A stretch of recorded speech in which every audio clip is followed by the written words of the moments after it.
Good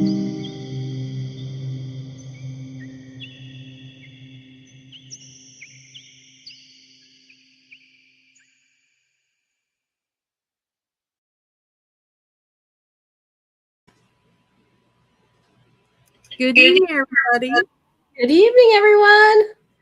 Chrissy, I'm so glad to hear that you are okay and that our guest is okay. I know. Being from the Midwest, it gets crazy being from the Midwest. That's for sure. And it's beautiful, nice forest, but yeah, I'm ready to move, I think. That 115 degrees in the summertime is actually palatable, considering. It probably sounds better and everything. I was going to say, you just don't go out during the day. I know. But we want to welcome everybody to Within the Cauldron and Behind the Witch's Veil. And tonight's guest is from my neck of the woods in Iowa. And I'm happy he didn't blow away. Yeah, exactly. Yeah, that's one thing I did was message him like, "Are you okay?" Just to make sure. So, but tonight's guest, his name is Stephen Tracy. He is a founder and lead investigator of Iowa Paranormal, a research team he established in 2008. For nearly 2 decades, Stephen and his team have traveled throughout Iowa and the Midwest, investigating reports of unexplained activity, strange encounters, and local legends. While many people associate paranormal investigations strictly with ghosts and haunted locations, Iowa Paranormal explores a wide range of claims, from spending nights in reportedly haunted prisons, schools, and historical buildings, to hiking through dense woods in the middle of summer, searching for evidence of Bigfoot, or investigating reports of unexplained lights in the sky. The team's goal is to examine all types of paranormal activity with an open mind. Stephen is quick to point out that Iowa Paranormal is not a group of ghost hunters looking to prove every claim. Their mission is to help validate experience, separate fact from fiction, document evidence, and provide answers whenever possible. Sometimes those answers support the claim, and sometimes they point to more natural explanation. Over the years, Stephen has investigated hundreds of cases ranging from private homes to businesses to some of the Midwest's most well-known historic locations. I'm interested in learning about that. Like many investigators, he admits there have been times when he pushed a little harder than he should have in an effort to get a reaction, but experience has taught him that respect, patience, and careful observation often produce the best results. Beyond investigations, Stephen manages Iowa Paranormal's online presence, creating videos, sharing case updates, documenting historic locations, and engaging with a growing audience across social media platforms. He also participates in public speaking engagements, podcasts, community events, and educational presentations, where he shares stories from the field, discusses investigation techniques, and explores the mysteries that continue to fascinate people from all walks of life. Whether sitting in a dark hallway attempting to communicate with something unseen, exploring abandoned buildings steeped in history, or trekking through poison ivy covered river bottoms, that poison ivy just caught me right there. I'm like, oh, in search of the elusive unknown, Stephen remains driven by one simple question: what is really happening, and can it be documented? Wow. That's a lot. I love it. That's great. Stephen, hello. Thank you for coming on the podcast. Hey, thank you so much both for having me. Is the podcast over now? That was a long bio. I didn't know if that took up the whole time or what. So no, I'm happy to be here. Thank you. Well, we could, cut some of it out, but you know what? It was a very great description of everything you do. And I want to have everybody in the audience to know what you do and everything. So I think we did perfect. Yes. Wow. So Stephen, after that, bio, you did so well, I should say you have done so much, Right. Yes. and you're probably still doing a lot too as well. How did you get into the paranormal and Bigfoot and everything? Okay. Let me try to be as short as I can on this, but I won't. That's how I am. So I never had any kind of experience as a child or anything, with the paranormal that got me into this. I think it all stemmed from being just a big horror movie fan as a kid. I think that's how it honestly came about. And I remember going to my local library and just, renting out books on Bigfoot and ghosts and such like that growing up. It was not until probably about 99, 2000, right around there, on the internet, I was just searching around ghost one day, and I came across this guy by the name of Troy Taylor, who operated the American Ghost Society. And he made a book called The Ghost Hunter's Guidebook, and he was selling this book online. And I was like, you know what? I want to get my feet wet in this. And so I bought this book, The Ghost Hunter's Guidebook. And it was basically how I wanted to establish my investigations, just a very research-based fact investigation, no running around screaming, hooting, hollering, that type of thing. And it just really, everything that he said in it, I took to heart, and I was like, this is the guy I want to follow. Right. And so actually still to this day, I don't know if you can see it. I love that. Yeah. From 2001 was when I got this book, The Ghost Hunter's Guidebook. Okay. It's a great book. And so I got that book, and of course, I'm in my early 20s then. And so I started going to local cemeteries, right? That's how a lot of us, get started. I did anyway. And so I was going to local cemeteries. There's this one not far from me called Mars Hill Cemetery. Okay. I don't know if you've heard of it, but it's up by Atumwa, Iowa. It's out in the middle of nowhere. And there was always reports of this cemetery, and it had a little church there that was haunted. And so me and buddies would go there in the middle of the night, and every single time that we would pull up there, there would always be a group of kids there, just, trying to conjure up something at that time, right? And I would talk to people who said, like, they'd drive by there and literally see these gargoyle creatures standing outside, roaming the cemetery, just anything you can imagine, it was from there, right? And so that was kind of the cemetery I got started, of just going around taking pictures, inside out.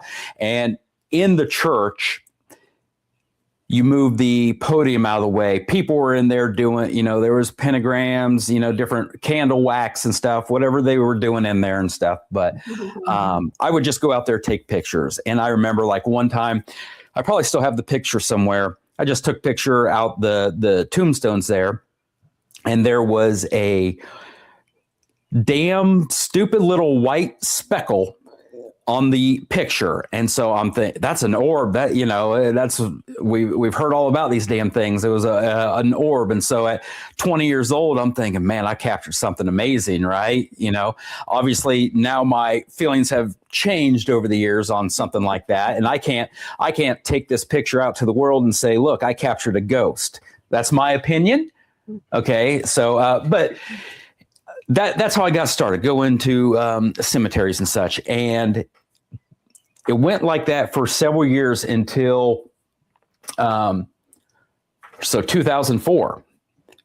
The show Ghost Hunters came on, right? Mm-hmm. And I want to make a note, and I was looking for them today, but I wanted to show. So I actually joined Troy's membership of the American Ghost Society in the early 2000s. So before Ghost Hunters became popular and anyone even knew, I had a little membership card from like 2001 and 2003 of the American Ghost Society, just to show people, like, it wasn't Ghost Hunters that got me into this. I was someone who beforehand was into this, right? And so obviously Ghost Hunters, it blew up. Everybody wanted to get in the field, and that's perfectly fine, right? Like it opened a lot of opportunities for locations to be more open to allowing people to come in. That from my experience of what I encountered. Right. And so it actually wasn't until 2000, 2006 that I went on my first like big investigation to the Villisca Axe Murder House. Oh, And nice. I went there with Troy, actually. He did an event. He did like a public event there, and I bought a ticket and I went there and met Troy. And it was a great time. Didn't really have much happen that night.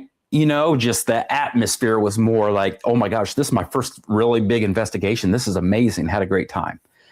After that, I became the area representative for the American Ghost Society at that time for Troy. So Troy and I became good friends. It was crazy. It's like this guy that I kind of grew up. What's the word? That's the guy who looking up to, right? Yeah. And now I'm part of it, where now I host the events that he put, on his website. I'm the guide there here in Iowa when people buy tickets to, I'm the person there. So it was really cool. Did that for many, many years. Right. Absolutely. And so in 2008, I don't know, it was just, things just came together at the time.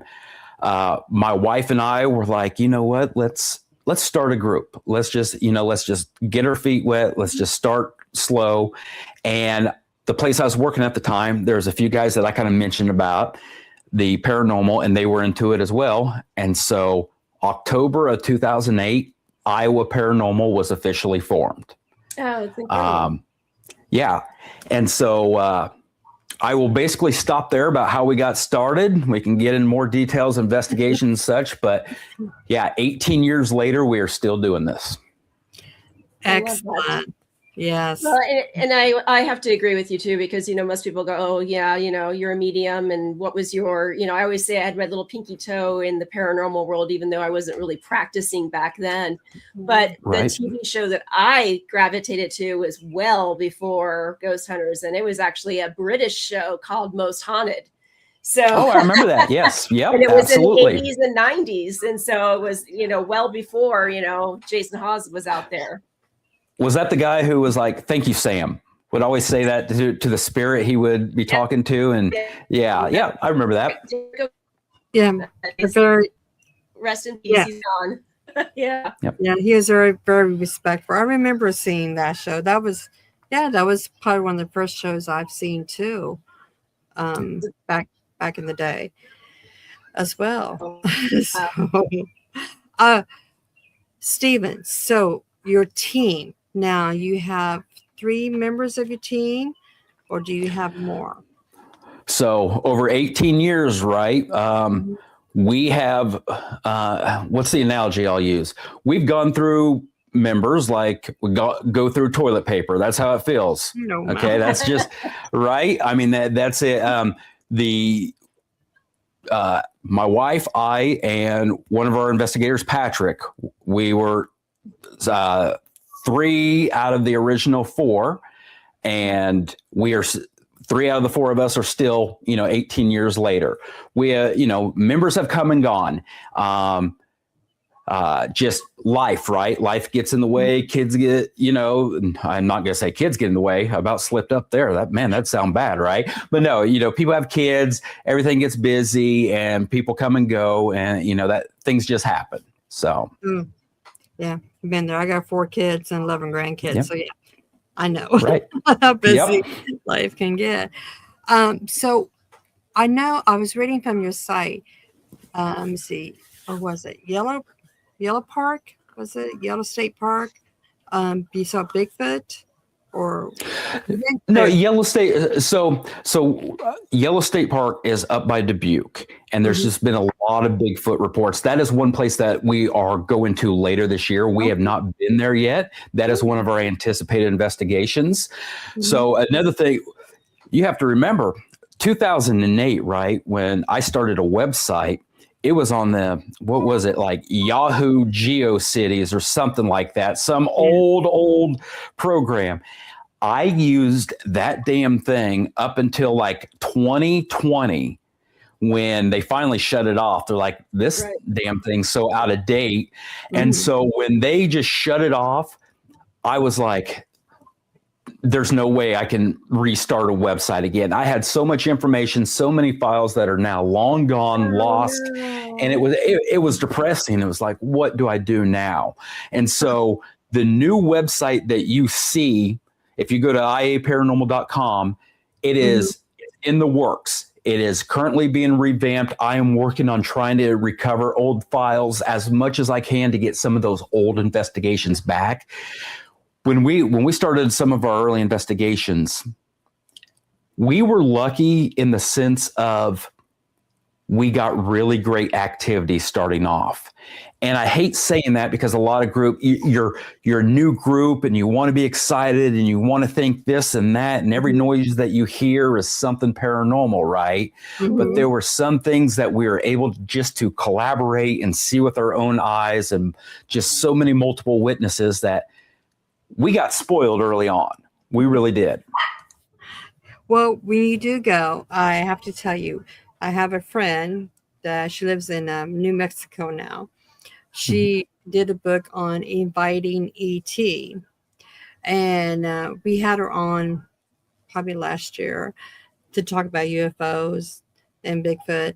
And she said that that's where she first saw her Bigfoot. So just beware. You might see him. So.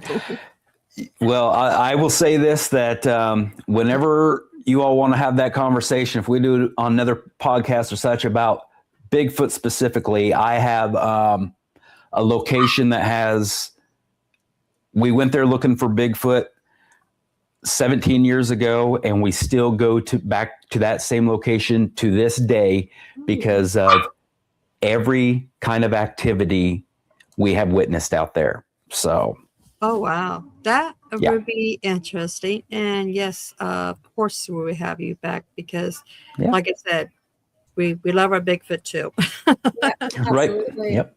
So, medium red's only like 5 foot. So to her, Bigfoot, everybody's Bigfoot compared to me. Right. What is one location that you and your team went to, or even yourself, that you just felt like, oh my gosh, why in the hell am I doing this? This is not where I should be at. Oh, interesting. That's I don't know if I've ever asked myself that, in the sense of like almost a regretful way. Are you maybe implying that, like a regretful way, like this is too much to handle? Yeah, just some places like this is too much. This is like really creeping me out. Heebie-jeebies. That's, I want to get the hell out. No, there's been places that we have been.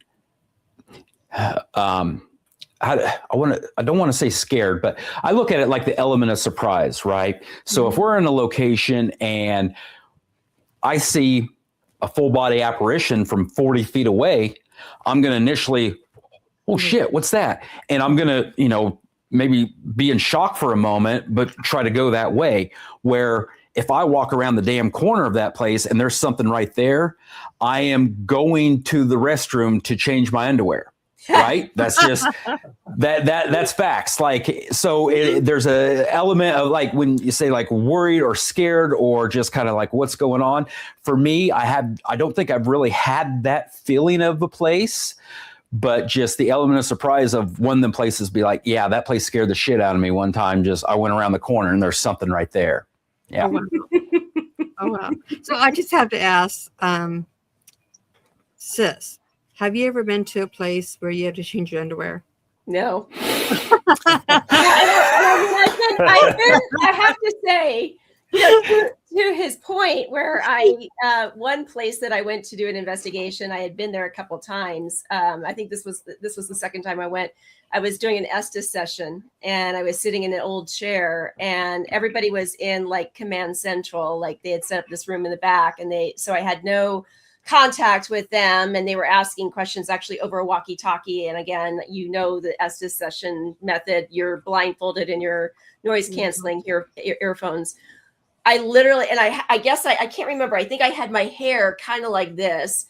And what it was more shock than having to change my pants was I felt like a breeze pushed my hair and then a kiss on my neck. I think my lead investigator had videoed it and she put it on TikTok because it was like I jumped out of the chair because here I am just, in a total trance, basically in a nutshell, and I'm getting kissed on the neck by one of the spirits. And I was like, okay, that was surprising. Oh, yeah. Oh, wow. 4 Minutes in Prison. Mhm. I followed you on Facebook, have you? And I saw some of your videos that you was doing them about 4 Minutes in Prison. My brother-in-law used to work there a long time ago, and I heard stories that he has told. So what is your take on 4 Minutes in Prison? Okay, so with the name is the Iowa State Penitentiary, the historic Iowa State Penitentiary, because they built the new one now up north of there, right? So this place, when I went, it was just, I think maybe a year or two after it officially shut down, right? And they did tours for anyone that could go there. And so I went there twice. I think it was 2000. Man, it's crazy to think how long ago 2017 was now. But it's 2017 and 2018. I went there 2 different times. And so it wasn't so much a paranormal investigation or such. It was just like a daytime tour to check out the whole place, right? And so for me, I tried to capture as much video, pictures, everything I could just in the short amount of time that you were allowed there, and try to go to as many places. And what I found out was when, a few months ago when I made all them posts about the penitentiary and had all them pictures and stuff, so many people opened up about that place. People used to work there, right? People who were in prison there. And I've had a flood of messages from everyone that has had activity there, experienced things, has different prisoners at the time said, hey, this cell block, there was always this happening, that happening. So I have this huge database right now. It is amazing with timestamps. When I talk to them, I try to get as much information with the, roughly when the date was that they can remember that happening, all that. And I am making a big database right now. And I want to put that on the website just as a historical thing, for the future of anyone that may want to look at it and say, even if it's non-paranormal, right? Like, hey, I know my great uncle worked there, but I can't remember what year. And maybe they'll find a name or something from someone else that mentioned, so that's something in the process right now that I'm working on that I think will be really exciting. Yeah, I know my brother-in-law. Well, I think my sister-in-law also worked there as a X-ray technician. She used to do X-rays in prison, and there was stories. For the life of me, I can't remember. Getting old, don't tell nobody. But yeah, it's interesting. Now, I saw that you are looking for some more cases as well. What is one of your locations that you would love to go to that you have not been yet? That I have not been to yet. Is that more like a bucket list thing? Yeah. Okay. Oh, you know what? All the places that both of you have in your heads, I guarantee I'm going to say the same damn thing, right? Like we can say Trans-Allegheny, Eastern State, Alcatraz, all them places, right? Waverly Hills. Also, so I've been to Waverly Hills. Been to Waverly Hills and been to Bobby Mackey's.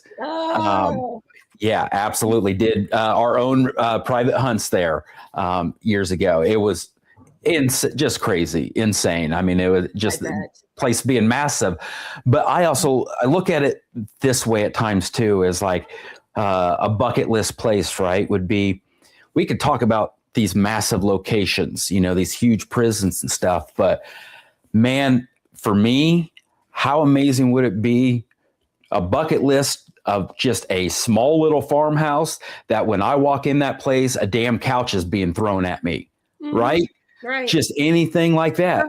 sir. Just right. That's what I want, and what I find when and I've been to like Missouri State Penitentiary and such, is the places are so massive, and realistically, and maybe I'm just speaking for myself and our group, is like, we can't spend 3-4 nights, consecutively at these places. Right.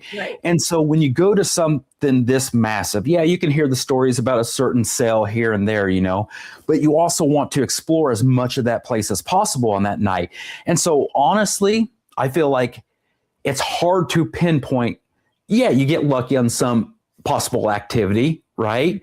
But realistically, it's like you're just maybe I would be overwhelmed. Like, which way do I go? That type of thing, right? Yeah. And so, like for me, put me in some old farmhouse where stuff's being thrown at me, knives are being thrown. I don't care. I will take it.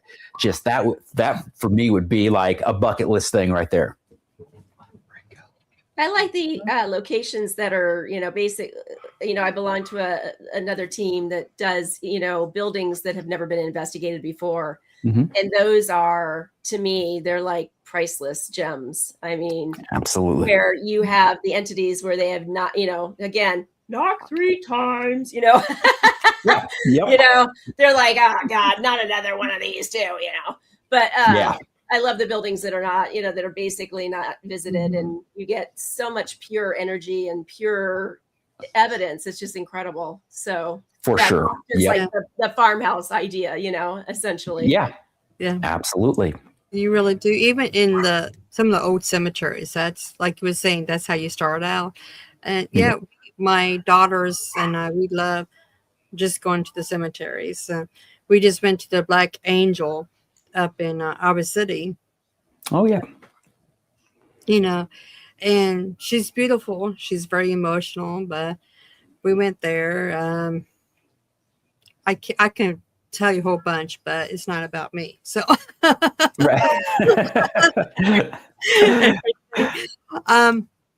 when you go on these investigations, okay, do you have anybody in the public to join you who would like to go on? Do you take on new blood or anything? Okay, so let me see. How will I answer this? Okay. Yes and no. So we've done over the years a lot of public events, okay, where obviously people can buy tickets and come along. Mm-hmm. And that's more for someone who maybe they don't want to join a group. They just want to check it out for a night, see how they like it, right? And so we've done a lot of them over the years. As far as someone coming and joining us for a night, I shoot that down, okay? And I have my reasonings for it. Obviously, confidentiality. Like maybe it depends on the location. If it's a homeowner that's contacted me that has some personal shit, right? Like I'm not bringing this person, along on something like this. It's okay. I'm probably going to get a little controversial here. Okay, so I apologize, but this is how I am, right? So, and I want feedback from both of you on this. Now, with what about another team joining along, right? Mm-hmm. We do that with one team, and it's people that actually came to one of the public events that I ran many years ago. Some ladies. And became amazing friends with them. And they came to all the events over the years, and they started their own group. And so when we can, we'll get together, go on investigation, right? Outside of that, hot take here, but I probably won't do it with any other groups. Okay. And my reasoning is, and some people say, and maybe this is your take, is, well, let's share ideas. Let's share different ways of investigating, and let's see if we can collaborate them, see if something makes sense like that. And tell me if you've had experience with this, is it easier said than done, right? Because in my mind, I'm looking at it. So we are very evidence-based. Mm-hmm. We operate with cameras, video recorders, audio recorders, things like that. We let the evidence do the talking. Red, I take by your name, medium, right? Mm-hmm. We don't operate in that field. And me personally, I could walk into someone's home and say, I feel the presence of Harry the Light Keeper, and be feeding them a bunch of garbage, right? That's just me.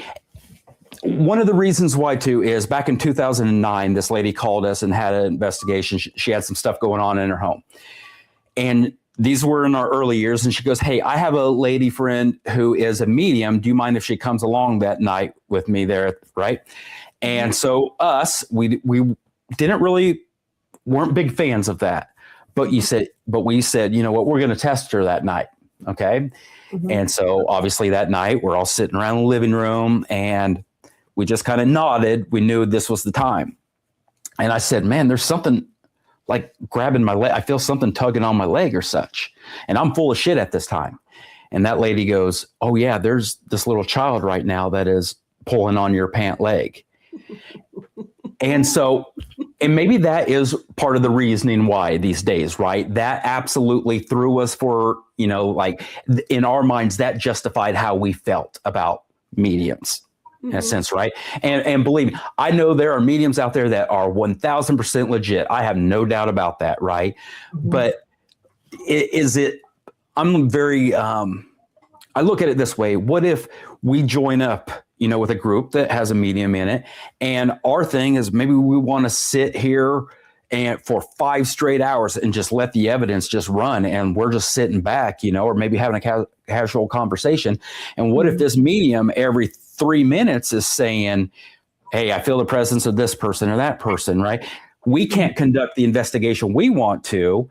And maybe it's just a conversation teams have to have beforehand, like establishing, hey, this is how we operate and stuff. But in my mind, truthfully, I already have this preconceived notion of how the investigation will go. And that's just me. That's one of my faults. And that's going to be me till the day I die. Right. So it's a trust thing as well, because this team, I don't know these people. They don't know me. There's so many variables that I could get into, but it's just, it is, I'm getting at that point where it's just like, I'm just a grumpy old man now. How about that? Yeah, right. And very valid reasons though.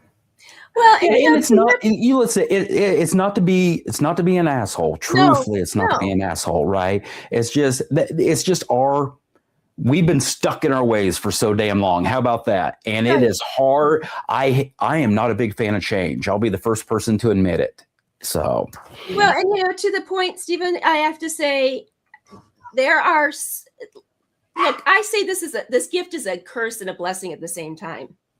And I do consult with 2 other teams, and a medium should know what their place is. And if you're conducting 5 hours of EVP sessions, the medium shuts their mouth. I mean, I totally agree with you. So there are some realistic ones and there are some fake ones. I can't tell you how many fake mediums I have run into in this industry. And I literally had a case where it was a grumpy old man that was pissed because his ashes were not spread in 2 very specific locations. They accomplished half of it, but not the other half. And immediately, the woman heard growling and called in a medium, and the medium charged $900 to tell her that she had a portal under her bed with a brown stain, and that it was demons. And that was in Tucson, 2 hours from me. A girlfriend of mine was going down there to do a blessing and a cleansing. And I said, you don't need to cleanse the house. You just need to listen to the man. And she's like, well, okay, I'll call you or I'll text you. So she texted me. And I mean, the information I was giving her was spot on. And she's like, the woman's wanting to know, where's the portal to hell and where the demons are? I go, lift the bed up and look under the bed. Prove me wrong. Because if there's a brown stain under that bed, I'll eat crow. That's how assured I was that I knew. So there are fake mediums out there. And that's the one bad apple tries to poison the rest of us, And I deal with it on a daily basis too. And I also deal with it on a daily basis where I vet teams that I belong to. Are they ghost hunters? Or, like you basically in your bio, you said, you're not a ghost hunter. I like to work with paranormal investigations and paranormal investigators. There's a difference between the two. This isn't a weekend hobby. I'm not a weekend warrior on this. I want to do the same thing you do. I want in my case, I like to go on investigations and get what I get and then give that to the lead investigator and go, take it and validate me now. Absolutely. For sure. And then I get the validation because they find the evidence in either documentation or whatever. And so I'm with you. I mean, I would be picky and choosy as well in this particular field with so many ghost hunters out there that are just doing it for fun and screaming out the door, you know? Right. And you made a really important point a second ago is now I'm questioning everything I ever done because for all these emails and phone calls I've gotten over the years, I've never charged a dime to these people, but now I can make $900 by telling them some BS. Yeah. Isn't that crazy? I know. I'm like, and I did that for free and I was sitting in my night clothes, you know? Right. You know? We're texting, you know? So, I mean, yeah, I mean, it has become such a money. Well, I mean, we bring this up all the time. It has become such a money grabbing industry, which is ridiculous.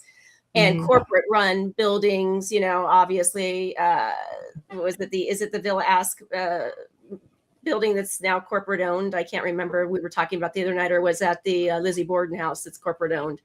The Lizzie Borden house is right. Because I think when I was out there, I think the caretaker said that the same person owned the Axe murder house here in Iowa. So it's owned by the same corporation then. Yeah. So they both are owned. So it's a money grabbing thing, you know, and everybody looks at this now as like, oh, this is where I'm going to get millions of dollars and I'm going to get a TV show. And, you know, they just don't understand, you know, they're just glorified ghost hunters. They're not there to look for the evidence. They're not there to help people or even help the spirits themselves, you know?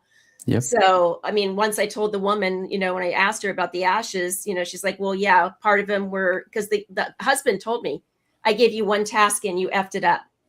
That's what he told me to tell her. And I said, it's not me. I'm not saying this myself. It's him. Right.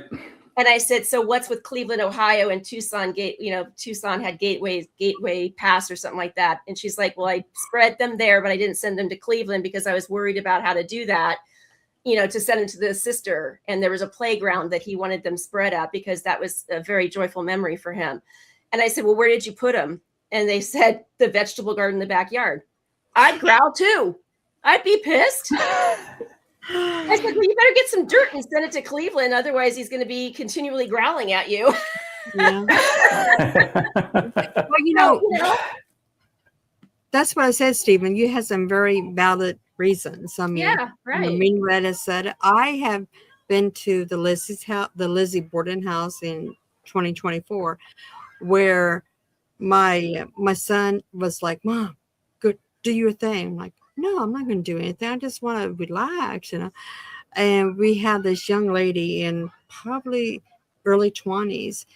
And she goes, I'm a medium. I'm going to contact these spirits. She sat down. She goes, 1, 2, 3, snaps her fingers, closes her eyes, and just starts talking to this ghost box. And then she came out of it. She goes, 3, 2, 1. She snapped her fingers. She was out of it. And she goes, oh my gosh, that spirit just played with my leg and everything. And the spirit on the ghost box, no shit, said, no, I didn't. Everybody called out by a ghost. Yes. Everybody, wow. Like she argued with a ghost box. Yes, you did. I'm sitting there just trying to keep a straight face, you know. I'm just like, okay, I have to just walk away. I walk away. My son is like, Mom. I'll go, no, I'm not doing it because no, I'm not. And you know, the spirits doesn't want to be there anyway. I mean, you have Andrew, who head is all cut up. They have pictures on this dining room table of him being all cut up. And, you know, how horrifying is that for a spirit to see death on a daily basis? Over. So that's all I have to say for that. But yes, Stephen, I agree. So you're fine. Okay, and I get it. What's the terminology? The para-unity, right? I get that. Like we're all ultimately after the same goal, right? I guess I'm just speaking for myself. I want to know what's after this, right? There's all these questions, and I guess who's to say even what method is the most appropriate, right? There's part of me that's like, I don't want this team coming in because maybe they're doing all these different techniques that we don't do. Right. But maybe their way is the best way, than ours. Right. And I'm just set in my ways. That's all it basically boils down to. So you're just a grumpy old man. I'm a damn grumpy old man. Damn right. Sis, I know you have questions. Well, I was curious. How do you maintain your skepticism and objectivity? Man, say that 10 times fast while you're investigating. That would be a great question for the other investigators, because over the years, how many times they've gotten pissed off at me because they bring me some evidence after investigation and I say, sorry, guys, that's not, in my opinion, that's a pipe, banging or this or that, and I can tell in their eyes, they're just like, again, really? Come on, give us something. I have witnessed a lot of pretty wild things on investigations, right? Mm-hmm. But I'm still a skeptic in a way, if that even makes sense. And I always say that until my Opa, my grandfather, comes up to me and I see him right in front of me and talks to me, I'm probably going to be, have this major skeptical side for the rest of my life.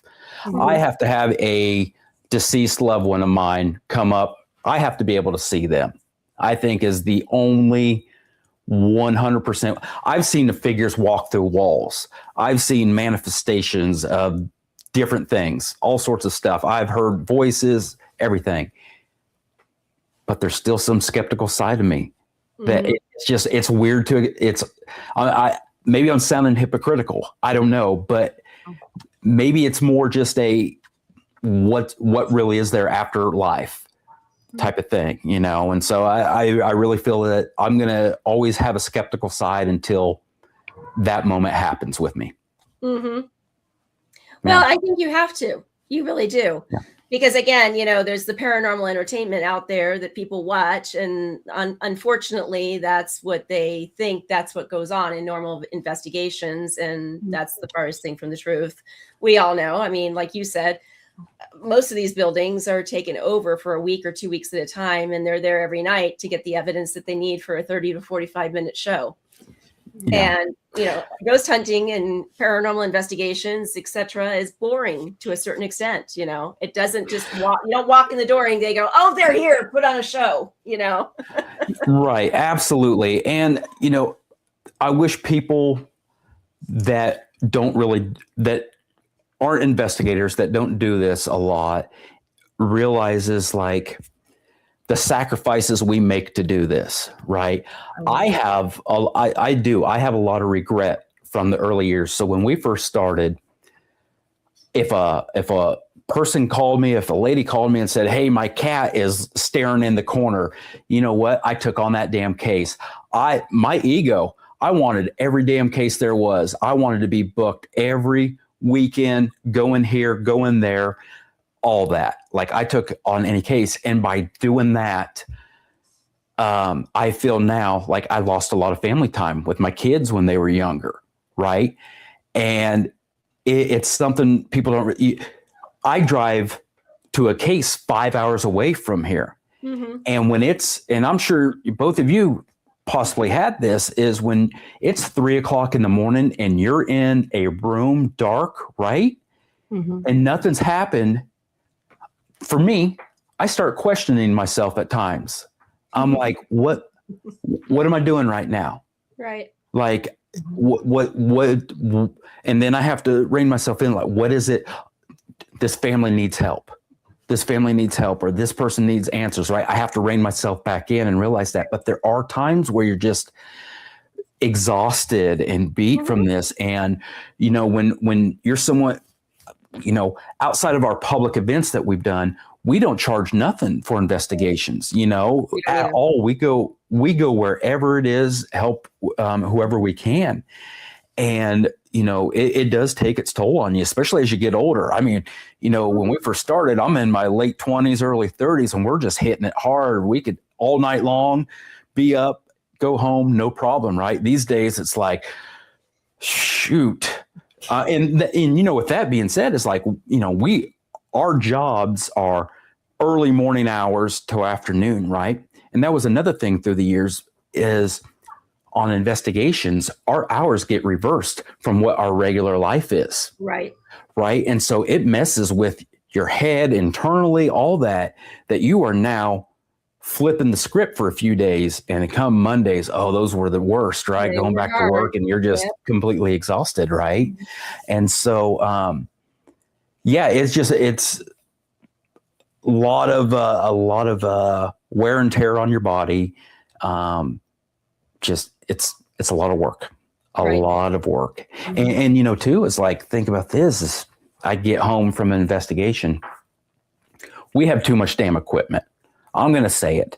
Let's say we just hook up 4 cameras. Here's another thing I'll break down for people is, man, I'm going to run people out of this field. Should I just shut up? Like, what's going on, right? Let's take this. Let's take a 4-camera This is real. For sure. Yes. Yeah. Let's take a 4-camera DVR system that we take to the investigation, right? And then we have 3 Canon handheld cameras. And then we have 2 Sony voice recorders that we're going to operate for that night. Let's say you get home and you did all night. You did 8 hours investigating. Now you have to watch that split screen. And at times you need to watch each screen individually, right? 8 hours. Let's just take you watch the 4 screens at once. So that's 8 hours, right? So guess what I have to do? I have to go lock myself in a room away from my family. Yeah. Right? I have to watch all that. And then done with that, you have to go back through, right? You timestamp things. What did this have? This and there. And then you take that timestamp, and now your handheld camera, maybe you have to go back through and match up that time to see, hey, this piece of that may be evidence. Is it actually evidence, or did someone make a noise on another floor at that exact time? So much stuff. There are so many factors involved with this paranormal investigating. There's a lot to it. And so you have to then review those Canon cameras, another 8 hours, 3 cameras, 8 times 3, 24, right? On top of the other 8 hours. And it's just, it adds up. And when you do this for 18 years, you miss out on a lot. You really do. Yeah. It's a tough industry to be in, for sure. Yes. I totally agree. Yep. Yeah. Absolutely. And you're not counting how long you sat in the building to have those. For sure. And I'm guilty of this as well, as you're listening to a voice recorder, right?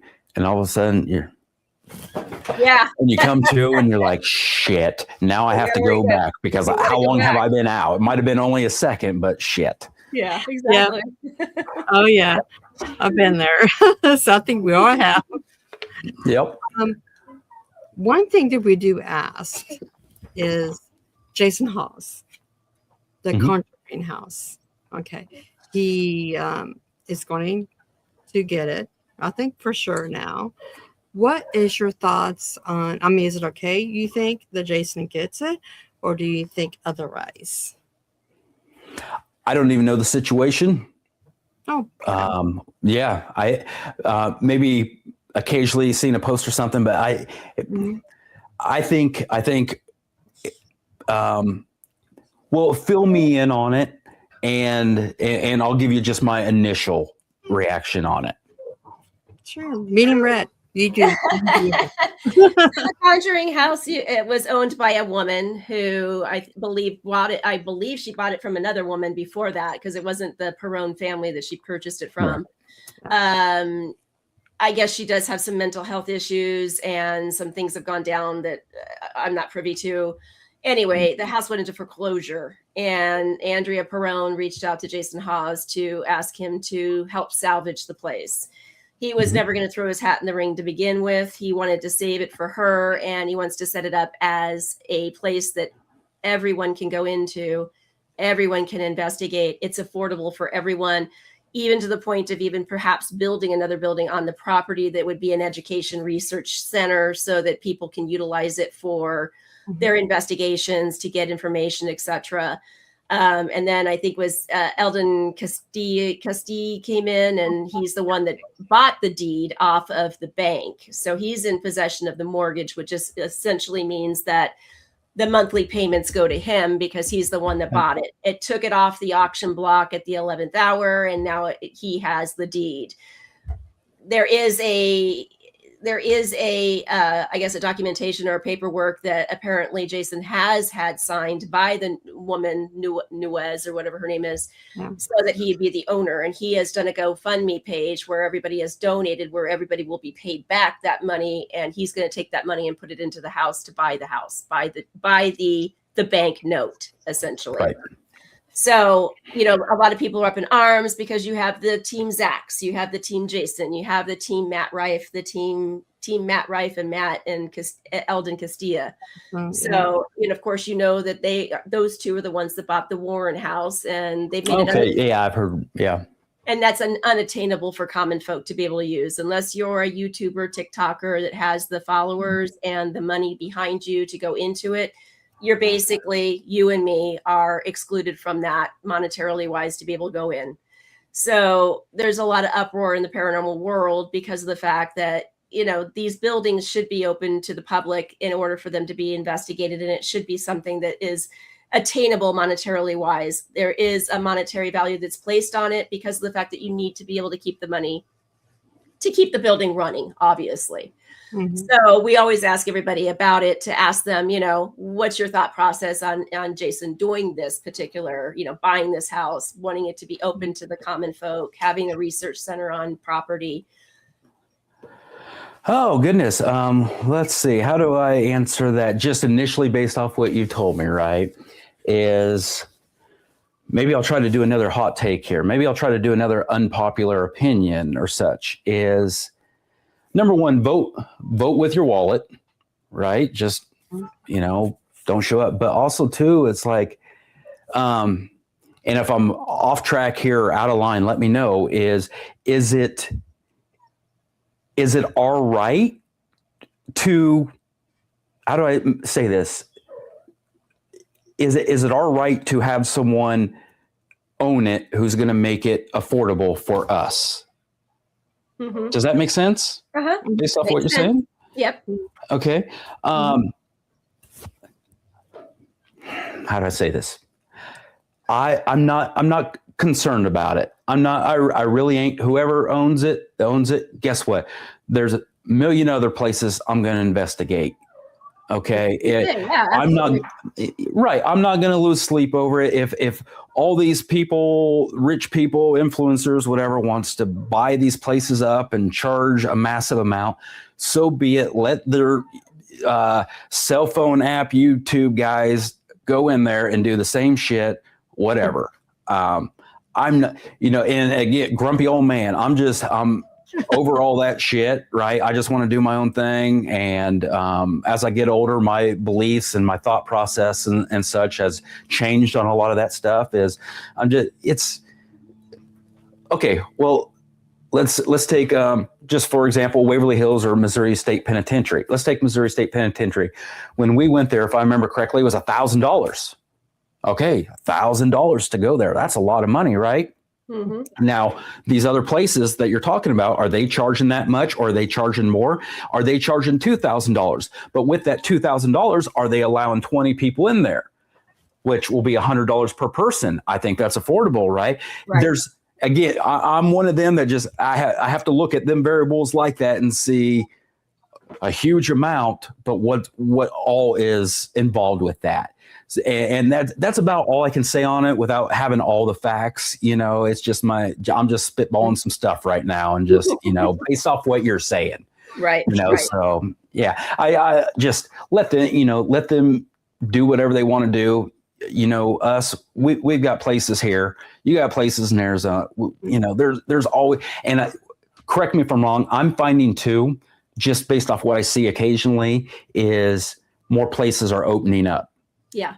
There's a lot of new places opening up. So, yeah. I mean, if I pass away, never being able to investigate the Conjuring house, I'm okay with that, because you know what? I've been to some amazing places and have seen some wild stuff, and I'm okay with that. Right. Yeah. Yep. Yeah. Well, with all the TV shows you have nowadays, you know, there's so many. We won't really get into how many they are, but you know, Hollywood has done a lot of fakeness that makes these shows like, oh my gosh, another show. You know, you watch it and you like, okay. And you know, for those who are into the paranormal mediumship or anything, I know everybody's like laughing and everything because, and I won't mention names because I know there's a Pacific show that it's just like, you are so disrespectful to the spirits. You go in there, you yell at them, you demand them to do something. And I mean, that is just downright so terrible. Mm-hmm. It is. Can I play devil's advocate with that for just a moment? Okay. I was just going to ask you to. Yeah, okay. What is the location? And what I mean by that is, you know what? If I go into a prison where some of these people did some horrific things, guess what? I'm not going to feel too bad if I'm being a little disrespectful, if that makes sense. Okay. Right. Yeah. Again, I'm just being too damn literal about shit. Right. I have all these variables and all these specifics about things. So I get it. There are locations like we've been asked to investigate, and it's some really personal stuff that's happened in someone's home with like a family member. Right. That absolutely you need to treat with the utmost respect and everything. But if I'm going into a prison and this guy here that claims to haunt the place, guess what? He murdered 7 women. He's going to get an earful from me. I don't care. Right. So, yeah, I just thought I'd throw that out there. Yeah. No, that is actually very, I guess, refreshing to what other people have said. So, yes. And I can understand that. Yeah, because I feel the same way, too. Why am I going to be nice to somebody who raped a bunch of women or killed kids? You know? Absolutely. Yep. I get that. I really do. And thank you for saying that, because so many actually hasn't said it that way. So that's really refreshing to us. So, and back to you, Medium Red. What's the first thing you pack when you're heading out on an investigation? This is great. Flashlights. You want to know why? Because every damn time I tell the rest of the members to bring flashlights, especially Pat. Oh, Pat. It's almost a running joke now. Just we were at Edinburgh Manor a few weeks ago, and I always let them know ahead of time. Remember, flashlights. He gets out to my house and hops in it. I'm like, bring your oh, shit. Left it at home. So every time we end up stopping at Walmart or something, he gets, a pack of flash. I guarantee he's got the largest collection of flashlights in the world by this point, but no flashlights. And obviously with how our methods operate, we need to ensure our cameras, our video cameras, and our voice recorders, and batteries. Yep. Exactly. It's like you have to have, stock in batteries, basically. For sure. Absolutely. Yep. Yep, that's very true. Very true indeed. We on top of the hour, and Stephen, like I said, I feel like we didn't touch a lot. Did we talk about any of my crazy stuff? We didn't, did we? I just been. You have to come on. Mean old man. You have to come on again. By yourself, with your team, with your wife, whatever, and we have to dig deeper, of course. Yes. Because I know you got a lot of things coming up as well. For a plug-in for you, what would you like to tell the audience that you are up to next? A lot of investigations. We have an investigation coming up this weekend. We have a lot of several locations that we have previously been to that maybe the conditions weren't ideal at the time, or we didn't feel like we were able to get the answers for maybe the homeowner that we needed to at the time. Got a lot of cases coming up, a lot of potential new cases. And here's even something better is there is a location that we investigated back in 2010 and had some amazing activity at this place. Ooh. That was 16 years ago, right? All new people operating the place, owners, everything, contacted me a few weeks ago with activity going on that had no recollection that we had ever been there, right? And so Troy Taylor, that is one thing he says is one of the best ways to prove a haunting, right? Is let's say all this documentation I do and this case that I am going to do this coming weekend, right? And I document what's happened at this time. Let's say spirit comes down the stairs at 2:00 every morning. Here in, 60 years when I'm long gone, my great grandchildren take this over. And what if 7 owners from now call them at that same location and say, hey, 2:00 in the morning, right there, right? That is an amazing way to prove of a haunting right there of a place with a previous owner, right? And so, yeah, it's just, we got a lot of stuff in the works. A lot of big locations. There's a few new locations that we are potentially trying to get in. I'm still going to work on Iowa State Penitentiary. I have tried for 7 years now to get us in there and to no avail, but I've been told I'm persistent. So without being stalkerish, how about that? And but hopefully one day we can get in there. But yeah, it's going to be a very big year. But I also have to remember not to get overwhelmed and take on 2-3 cases a month, right. And just kind of stretch them out over the course of the year. Yeah. Right. Pace yourself. Keep the journal of where you go to. So when you come back, you can tell us all about them, especially the new places. I'm really interested in new locations that you have. You don't have to tell us, no, not now. But when you come back, both the new locations, what you found out, and it'd be interesting. Yeah. And I want to say too, because I was telling people on my Facebook page to tune in tonight, I'm going to share some stories and everything, but we will do that again. I promise, right? I'll share some stories, but I will say this. If you have time, Stephen, we can go half hour longer. I don't care. Whatever, if that's all right with you, I'm here. I'm here, right? It is. Okay, yeah. I want you to keep your promise, okay? Because I'm a woman who likes to keep promises. And I'm sure I'm gonna go get my cord for my computer. I'll be right back. I meant to say he's a man to keep his promise. So I want you to keep that to the audience and to our audience. So I didn't have nothing else to do. This is pretty much my life. So go ahead and just let us know. Oh, okay. So I have been asked a lot, what is the most haunted location I feel that I've been to, right? Mm-hmm. For me, hands down. And so I've been to a lot of places, obviously with Waverly Hills and Bobby Mackey's and many in Missouri State Penitentiary, many locations all in Iowa. I still always come back to the Farrar Schoolhouse. Oh, is that in Iowa? Yeah, that's up by past Bondurant. Very well-known location now it's been probably 15, 16 years now. I heard of it, but I didn't realize it was in Iowa. Yeah. It's just, probably, oh goodness, I'm horrible with miles, maybe 10, 15 miles past Bondurant, north of there, I believe, just a small little town. I don't know if it's Maxwell or Farrar, Iowa, one of them two. I've heard both, but it's basically a school out in the middle of nowhere. And yes, it is. It's very well known to a lot of people. But we first went there in 2010 was our first time there.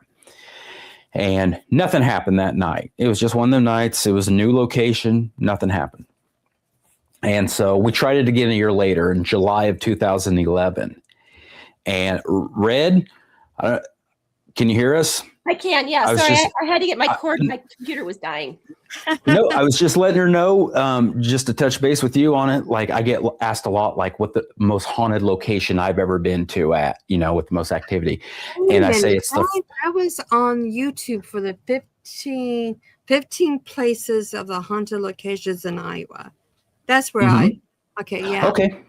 Yeah, and I say it's the Farrar Schoolhouse here in Iowa. I don't know if you've heard of it, Red, but it's just an old school out in the middle of nowhere. Very well known by a lot of investigators around and such, But anyway, 2010, we went there, nothing happened. 2011, July of 2011, probably one of the most active nights of our lives. And it's crazy to think that's been 15 years ago now, but just real quick, and I'll give you a rundown of the years of all the times we've been there. But in July of 2011, some of the activity that happened was up on the third floor. And I know a lot of people that might be listening right now who have been there. Up on the top floor, there's a huge stage room there. There's a stage and just a massive room on one side of the hallway.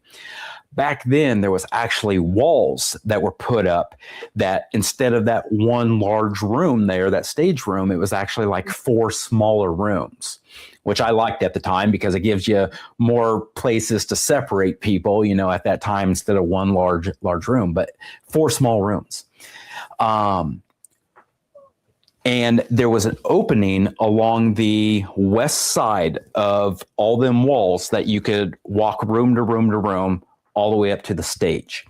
And we're in this far room, and investigator at the time, Samantha, and we get ready to walk in there, and we look at the stage area, and there's some steps that go up the stage, and her and I both, and it's somewhere on one of our YouTube videos from way back then, you see our reaction. I think Pat had a camera behind us, but we both seen it at the same time and reacted.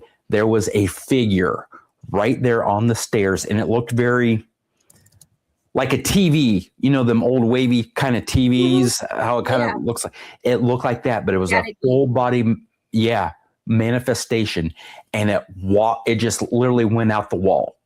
And when I say it went out the wall, we are 30 feet up in the air. We are on the top floor.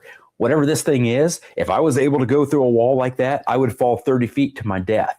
This thing went out the wall right there. And you hear us both we seen exactly the same thing. It was wild. Not only that, and we have another piece on our YouTube. We're sitting at the stage area. We're just all talking. And at this moment, in a separate room there, you hear this woman talk. You can't make out what she's saying, but you hear it on our video, everything. She's just, says something like that. And obviously we're just like, and that's the thing is you all collectively hear it at the same time. You're able to validate it. We're all like, you heard that woman. Yes, you heard that woman. Yeah. And we run in there and obviously no one's there. And that's another thing is we're not dumb investigators, right? We know who's in the building. Is someone in here sneaking around? No, we got the place locked down. There ain't no one else in this place. Right. And there was no one there. And then we would just stand, and a lot of this was up on the third floor. We would just stand there and just be still. And you would just hear walking up and down the hallways all night long. And it was just one of them nights that just stuck with you.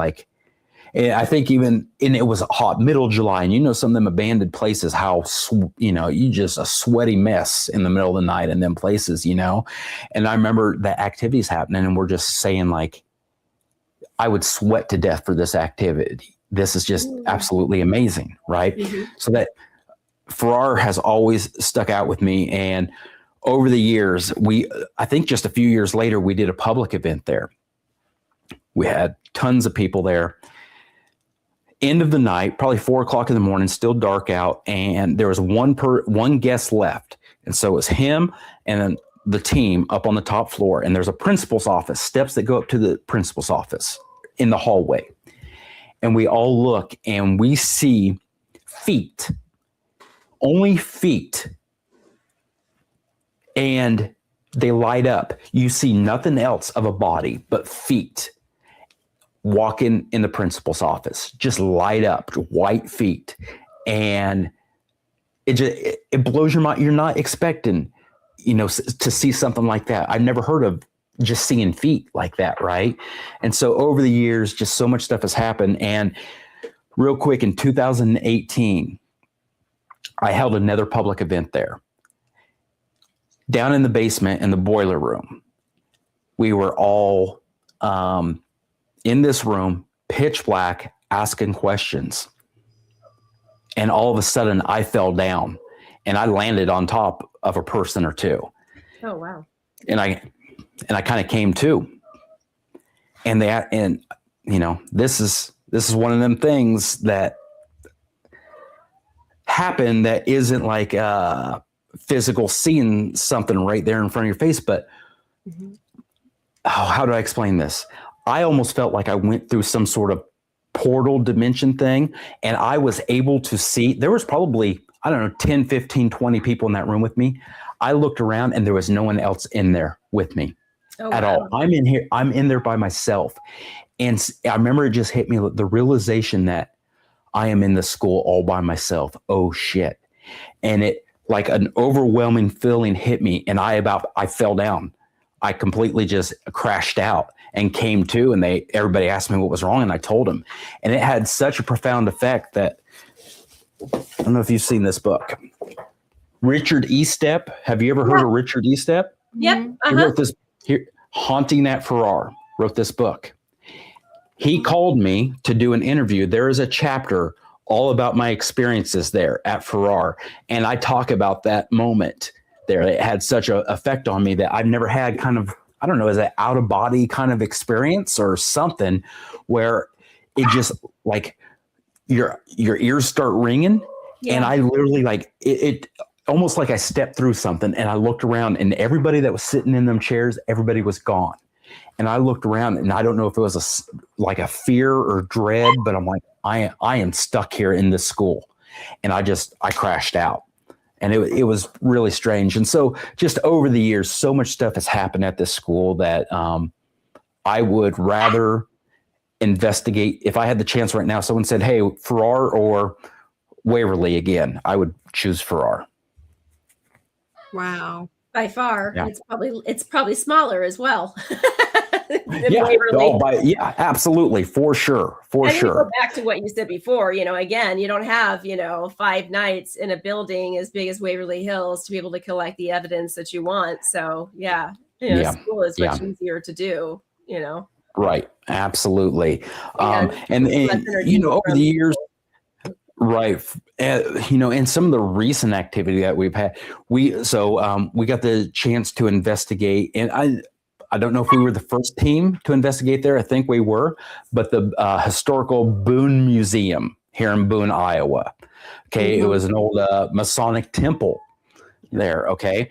And I've always heard about this place that there was a drop down floor that went through the top floor all the way down through all the floors. It was just a square, and no one really knew what it was used for. No one ever knew. And when we got the chance to investigate there, the lady who was running the museum at the time, she said that Freemason, is that what they're called? An older gentleman came in there and told her that it was probably like a 4x4 square that was on the top floor, and it went down like 15 feet to nothing. And what it was used for was hopefully I say this right, I don't want to, misinterpret how she said it, but it was an initiation for people to get to certain levels in the Mason thing, however that is.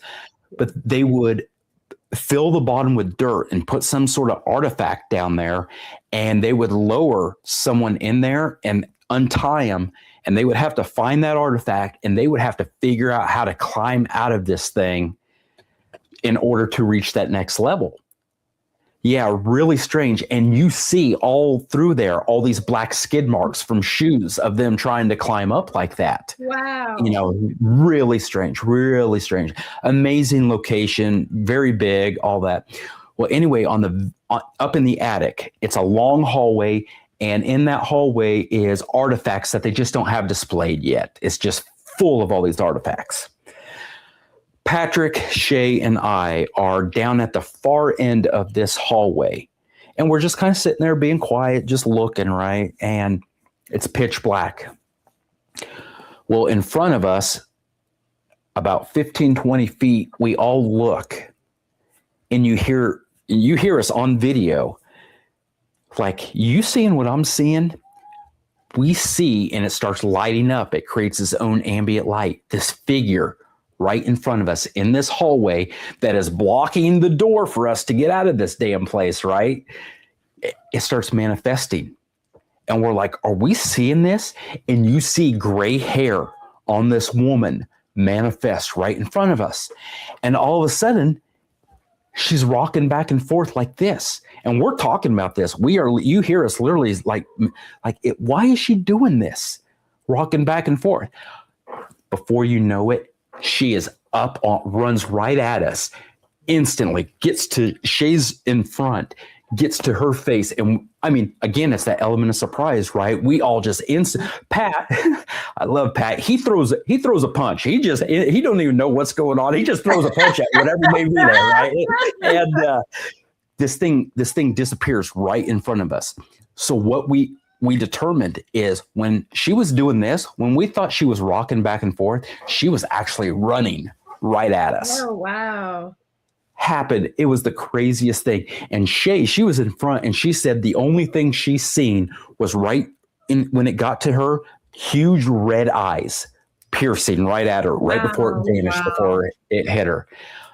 Absolutely insane. And here, this is, I failed miserably at this because I'm the only one at the time holding one of our night vision cameras. I'm so focused on what's this lady that I don't realize my finger zooms all the way in to Pat's back. Oh, so I'm gosh. not even, I think I'm with my own eyes. I'm so focused on her that I'm not realizing I need to have this camera on it. And so all you hear is our reaction and talking about it the whole time. Oh, and I am so disappointed. I hold my head in shame, like a huge rookie mistake, right? Oh, and that's terrible. It would have, to me, it would have been this most amazing evidence ever. Right. Yeah. But so incredible. Yeah. I have a picture of. Oh, there it is. Yeah. Yep. Absolutely. This is the Boone Historical Center. Wow. And then we have a picture that I got to.